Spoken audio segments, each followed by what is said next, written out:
Hello दोस्तों। तो दोस्तों, बिहार में एक वैकेंसी निकल के सामने आई है। आइए जानते हैं उस वैकेंसी के लिए क्या क्या एलिजिबिलिटी रखा गया है।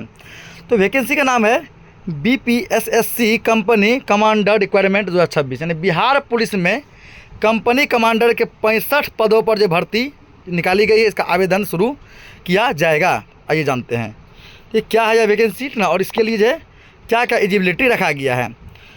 तो इसमें जो है कुल 65 रिक्त पद है ना। कितने पदों पे ये वैकेंसी निकाली गई है? तो 65 पदों पर यह वैकेंसी जो है निकाली गई है। और इस वैकेंसी के लिए आप जो है 30 जून से आवेदन कर सकते हैं। आवेदन जो आपका आवेदन प्रक्रिया होने वाला है वह 30 जून से आवेदन होने वाला है, और इसका लास्ट डेट जो है वो 30 जुलाई रखा जाएगा। 30 जून 26 से आवेदन शुरू होगा, जो कि 30 जुलाई 26 तक चलने वाला है। 30 जुलाई 26 तक चलने वाला है। उसके बाद जो है ना, इसमें कहा गया आगे कि विभाग जो है ये कौन सा है? गृह विभाग है ना, गृह विभाग। अब पद का नाम क्या है? तो पद का नाम है कंपनी कमांडर, कंपनी कमांडर, ठीक। और कुल पद कितने हैं? कुल पद हैं 65। और आवेदन जो हम लोग करेंगे, तो आवेदन हम लोग किस माध्यम से करेंगे? तो आवेदन ऑनलाइन माध्यम से लिया जाएगा। और आवेदन प्रारंभ कब से होगा? तो ये तो बता दिया आपको कि 30 जून 2026 से आवेदन प्रारंभ होगा। और आवेदन करने की जो अंतिम तिथि रखी गई वह 30 जुलाई 2026 रखी गई है। और इसमें वेतन आपको जो है ना लेवल 6 का जो है अच्छा खासा सैलरी मिलने वाला है। लेवल 6 का अच्छा खासा सैलरी मिलने वाला है। किस वेबसाइट से आवेदन करना है? bpssc.bihar.gov.in, इस वेबसाइट के माध्यम से आपको 30 जून से आवेदन करना है। उसके बाद जो है इसमें आगे डिटेल दिया गया है ना। तो 65 पद पे आवेदन निकाला गया है। UR अंडर रिजर्व्ड, इसके लिए जो कुल पद जो है UR के लिए अनारक्षित के लिए वो 26 पद हैं। अनुसूचित जाति यानी SC के लिए कुल 10 पद हैं। अनुसूचित जनजाति ST के लिए 1 पद हैं। अत्यंत पिछड़ा जाति EBC के लिए 12 पद हैं। पिछड़ा जाति BC के लिए कुल 7 पद हैं। और आर्थिक रूप से कमज़ोर वर्ग EWS के लिए, इसके लिए भी 7 पद हैं। तो और पिछड़ा वर्ग महिला के लिए, महिलाओं के लिए कुल 2 सीट हैं। तो टोटल आपका हो गया कितना? 65 सीट हो गया। टोटल कितना हो गया? 65। और यदि क्वालिफ़िकेशन की बात की जाए, ठीक है ना, तो क्वालिफ़िकेशन में आपको कह रहा है कि इस भर्ती के लिए, ठीक ना, इस भर्ती के लिए आवेदन करने वाले उम्मीदवार को किसी भी मान्यता प्राप्त विश्वविद्यालय से ग्रेजुएशन होना चाहिए ना। आप किसी भी विश्वविद्यालय से या राज्य सरकार द्वारा मान्यता प्राप्त समकक्ष परीक्षा उत्तीर्ण होना चाहिए। किसी भी जो ना विश्वविद्यालय से आपका ग्रेजुएशन या ग्रेजुएशन से रिलेटेड ना, उसी से रिलेटेड कोई एग्ज़ाम आपका पास होना चाहिए। और शैक्षणिक योग्यता की जो गणना की जाएगी वो 1 अगस्त 2025 में 1 अगस्त 2025 के आधार पर की जाएगी। और आयु की गणना, एज का जो गणना किया जाएगा वह भी 1 अगस्त 2025 में 1 अगस्त 2025। सभी वर्गों के लिए जो न्यूनतम आयु रखा गया वो 20 वर्ष, यानी कि 1 अगस्त 2025 तक में आपका उम्र जो है 20 वर्ष हो जाना चाहिए ना। 1 अगस्त 2025 तक में आपका उम्र 20 वर्ष हो जाना चाहिए। और अधिकतम आयु की बात की जाए तो सामान्य वर्ग पुरुष के लिए जो है ना अधिकतम आयु 37 साल रखा गया है। सामान्य वर्ग महिलाओं के लिए अधिकतम आयु 40 साल है। BC EBC पुरुष और महिलाओं दोनों के लिए अधिकतम आयु 40 वर्ष है। SC ST महिला और पुरुष दोनों के लिए, ठीक ना, अधिकतम आयु 42 वर्ष रखा गया है। और थर्ड जेंडर ट्रांसजेंडर के लिए अधिकतम आयु 42 वर्ष रखा गया है। और सरकारी नियमों के अनुसार अनारक्षित वर्गों को अतिरिक्त आयु छूट भी प्रदान की जाएगी। उसके बाद आगे जानते हैं ना क्या दिया? इस भर्ती में शारीरिक मापदंडों को पूरा करना अनिवार्य होगा, ठीक ना। जैसे कुछ जो है डाटा दिया गया है। जनरल और BC पुरुष के लिए हाइट आपका 165 सेंटीमीटर होना चाहिए। EBC SC ST पुरुष के लिए हाइट आपका 160 सेंटीमीटर होना चाहिए। सभी वर्ग की महिलाओं के लिए, महिलाएं BC EBC SC ST EWS किसी भी वर्ग का हो, उसके लिए हाइट जो 155 सेंटीमीटर होना चाहिए। अब आते हैं सीना के लिए ना।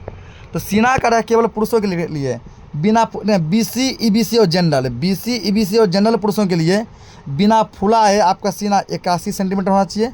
और फुला कर आपका सीना जो है वो सीना कितना होना चाहिए? 86 सेंटीमीटर होना चाहिए। और SC ST पुरुषों के लिए बिना फुलाए जो है 79 सेंटीमीटर होना चाहिए। और फुलाकर 84 सेंटीमीटर होना चाहिए। और वज़न की यदि बात की जाए, ठीक ना, तो वज़न की यदि बात की जाए तो महिला उम्मीदवारों के लिए न्यूनतम वज़न जो कम से कम 48 kg होना चाहिए। महिलाओं के लिए मिनिमम कितना होना चाहिए? 48 kg होना चाहिए। अब आते हैं इसका प्रोसेस क्या क्या है सिलेक्शन का। तो कंपनी कमांडर भर्ती के लिए चयन प्रक्रिया कई चरणों में आयोजित की जाएगी। पहला चरण क्या होगा? प्रारंभिक परीक्षा, ठीक ना। प्रारंभिक परीक्षा मुख्य रूप से क्या होगा, ऑब्जेक्टिव टाइप का होगा, वस्तुनिष्ठ प्रश्न होंगे, ऑब्जेक्टिव होंगे, जिसमें कि कुल प्रश्न की संख्या कितने होंगे 100 और कुल अंक कितना होगा 200, यानी एक प्रश्न आपका 2 नंबर का होगा और आपको समय जो मिलने वाले वो 2 घंटे मिलने वाले हैं। विषय क्या होगा, सामान्य ज्ञान और समसामयिक घटनाएं, ठीक है ना। प्रारंभिक परीक्षा में प्राप्त अंकों के आधार पर रिक्तियों के 20 गुना अभ्यर्थियों को मुख्य परीक्षा के लिए चयनित किया जाएगा। रिक्तियाँ कितना 65, तो 65 को जब 20 से गुना कीजिएगा ना तो कितना हो गया 130, यानी लगभग 1300 अभ्यर्थी ना, 1300 अभ्यर्थी को क्या होगा मुख्य परीक्षा में मेंस एग्जाम के लिए भेजा जाएगा। मुख्य परीक्षा में 2 पेपर होंगे, मेंस एग्जाम में कितना होगा 2। पहला पेपर होगा सामान्य हिंदी, जो कि कितने नंबर का होगा 200 नंबर का होगा, कुल प्रश्न कितने होंगे 100, ठीक है ना। कुल प्रश्न कितने होंगे 100, एक प्रश्न 2 नंबर का होगा, समय आपको 2 घंटे मिलने वाले हैं, जिसमें न्यूनतम 30% अंक लाना अनिवार्य है, कम से कम आपको 30% अंक आना ही चाहिए। इस पेपर के अंक मेरिट सूची में नहीं जोड़े जाएंगे, ये जस्ट क्वालिफिकेशन है, केवल क्वालिफाई है, जस्ट क्वालिफाई, इसका अंक आपको मेरिट में नहीं जोड़ा जाएगा। उसके बाद पेपर 2, इस पेपर में निम्न विषय शामिल होने वाले हैं, सामान्य अध्ययन, ठीक है, सामान्य विज्ञान, नागरिक शास्त्र, उसके भारतीय इतिहास, भारतीय भूगोल, गणित, मानसिक योग्यता परीक्षण, ये सब अंक विषय रहने वाले हैं। ये एग्ज़ाम जो कुल होगा आपका 200 नंबर का होगा और कुल प्रश्न कितने होने वाले 100 प्रश्न होने वाले, एक प्रश्न 2 नंबर के, समय इसमें आपको 2 घंटा मिलने वाला है। अगर निगेटिव मार्किंग की बात की जाए तो इस एग्ज़ाम में निगेटिव मार्किंग भी रखा गया है। प्रारंभिक एवं मुख्य दोनों परीक्षाओं में प्रत्येक गलत उत्तर के लिए आपको 0.2 अंक नेगेटिव मार्किंग देखने को मिलेगा, इसलिए अभ्यर्थी को सोच समझ कर क्या करना चाहिए, तो ऑप्शन को टिक करना चाहिए। अगला है फिजिकल, ठीक ना। तो मुख्य परीक्षा में सफल उम्मीदवारों को शारीरिक दक्षता परीक्षा यानी पीईटी में शामिल होना अनिवार्य होगा, जिसमें आपको दौड़ होगा। दौड़ का क्या क्या कंडीशन है, पुरुष के लिए 1.6 किलोमीटर दौड़ना है, समय आपको मिलने वाला है 6.5 मिनट का। अब महिलाओं के लिए जो 1 किलोमीटर दौड़ना है और समय आपको मिलने वाला है 6 मिनट का। ऊंची कूद, पुरुष को जो 4 फीट का ऊंची कूद करना है और महिलाओं को 3 फीट का। लंबी कूद, पुरुष के लिए लंबी कूद है 12 फीट और महिलाओं के लिए 9 फीट। गोला फेंकना, पुरुष को जो 16 पाउंड का गोला जो 16 फीट फेंकना है, महिलाओं को 12 पाउंड का गोला 10 फीट फेंकना है। और पीईटी में सभी परीक्षाओं को पास करना अनिवार्य होगा, ठीक है, इसमें सब क्या होगा पास करना अनिवार्य होगा। अब आते हैं फॉर्म भरने के लिए कितना चार्ज लगेगा। इस भर्ती के लिए सभी श्रेणी के अभ्यर्थियों को मात्र 100 रुपये लगेंगे। कितने, केवल 100 रुपये आपको जो फॉर्म भरने का चार्ज लगेगा। तो जितना भी जो डिटेल था टोटल हमने बता दिया। तो उम्मीद करते हैं आपको ये वीडियो अच्छा लगा होगा। यदि अच्छा लगा हो तो वीडियो को लाइक करें, चैनल को सब्सक्राइब करें। धन्यवाद।